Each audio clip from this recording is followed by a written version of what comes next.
Warahmatullahi wabarakatuh. Selamat pagi anak-anak. Apa kabar hari ini? Mudah-mudahan selalu dalam keadaan sehat dan selalu dalam lindungan Allah ya.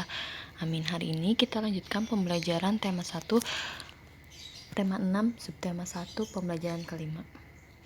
Nah, sini ada sebuah gambar. Hari masih sangat pagi. Siti terbangun karena mendengar suara azan subuh dari musola. Siti segera menunaikan kewajibannya untuk sholat. Siti mengira ia orang pertama yang terbangun pada pagi hari itu. Ternyata ia melihat ibu sudah berada di dapur. Setelah melakukan sholat subuh, Siti menghampiri ibunya yang sedang menyalakan kompor. Siti melihat ibu sedang memasak air pada dua panci yang berbeda. Panci pertama yang berukuran lebih besar berisi air setengah penuh. Air di panci pertama akan digunakan ibu untuk merebus sayur. Panci kedua berukuran lebih kecil berisi air yang hampir penuh. Panci kedua akan digunakan ibu untuk membuat teh. Siti menduga-duga air dalam panci manakah yang akan mendidih lebih cepat. Nah, diam-diam Siti melakukan pengamatan sambil membantu ibunya menyiapkan sarapan. Nah, kalian sudah membaca teks mengenai Siti. Nah, kalian amati gambar A dan gambar B. Lalu kalian jawab, bagaimanakah ukuran kedua panci tersebut?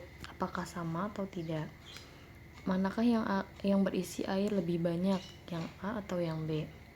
Jika kedua panci berisi air itu dididihkan, panci manakah yang akan memerlukan waktu lebih lama untuk mendidihkan air di dalamnya?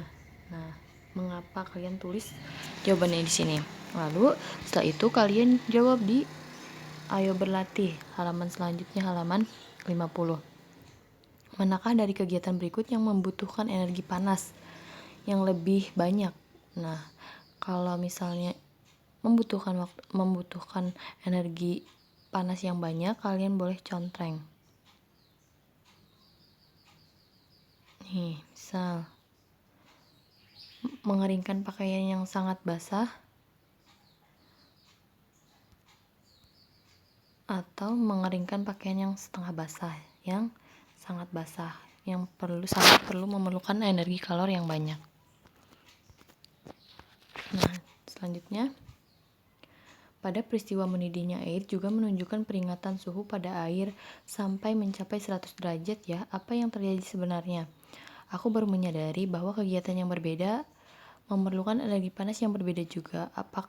Apa yang telah kamu pahami, Dayu? Nah, lalu, aku juga penasaran apakah semakin tinggi suhu benda akan semakin panas. Lalu apa yang sebenarnya terjadi pada benda yang meningkat suhunya? Apakah kita bisa melihat pengaruhnya pada kehidupan sehari-hari? Nah, yuk kita cari tahu. Nah, di sini ada teks tentang perubahan akibat perubahan suhu. Suhu menunjukkan derajat panas benda. Semakin tinggi suhu suatu benda, semakin panas benda tersebut. Suhu menunjukkan energi yang dimiliki oleh suatu benda. Energi panas dapat mengubah benda. Beberapa benda akan mengalami pemuaian. Pemuaian panas adalah perubahan suatu benda yang dapat menjadi bertambah panjang, lebar, luas, ataupun berubah volumenya karena terkena kalor atau panas. Tetapi sebaliknya, benda yang dapat mengalami penyusutan. Penyusutan adalah perubahan suatu benda yang menjadi berkurangnya panjang, lebar, luas karena tekanan suhu dingin. Pemuaian dan penyusutan bisa terjadi pada logam, udara, dan air. Berikut adalah beberapa contoh pemuaian dan penyusutan benda karena perubahan suhu dalam kehidupan sehari-hari.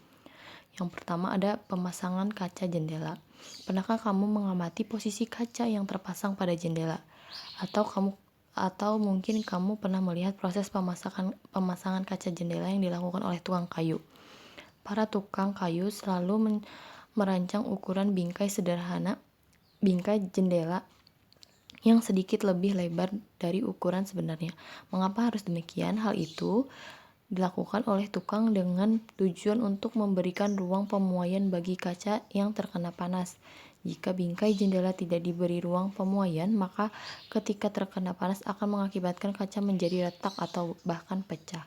Selain itu, untuk menghindari keretakan kaca saat bunyi yang menggelegar seperti ketika ada petir atau bunyi keras lainnya. Yang kedua, ban sepeda, motor, dan mobil. Tahukah kamu apa yang terjadi ketika kamu memompa udara terlalu banyak ke dalam ban sepedamu?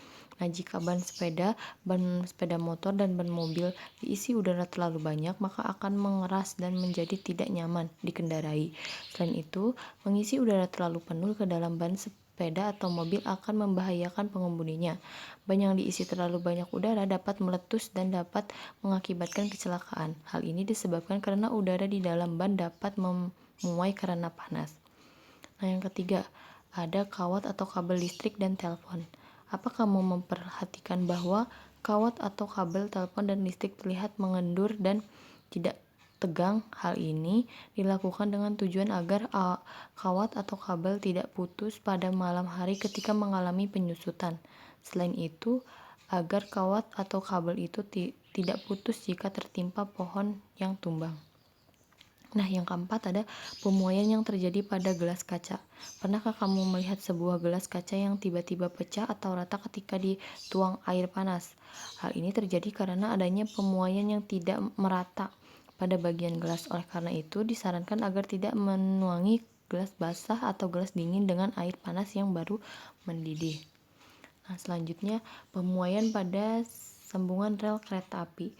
Sambungan pada rel kereta api dibuat ada celah antara dua batang rel. Hal ini dilakukan untuk memberikan ruang muai sehingga saat terkena panas rel tersebut tidak melengkung. Rel yang melengkung akan membahayakan gerbong kereta yang melewatinya.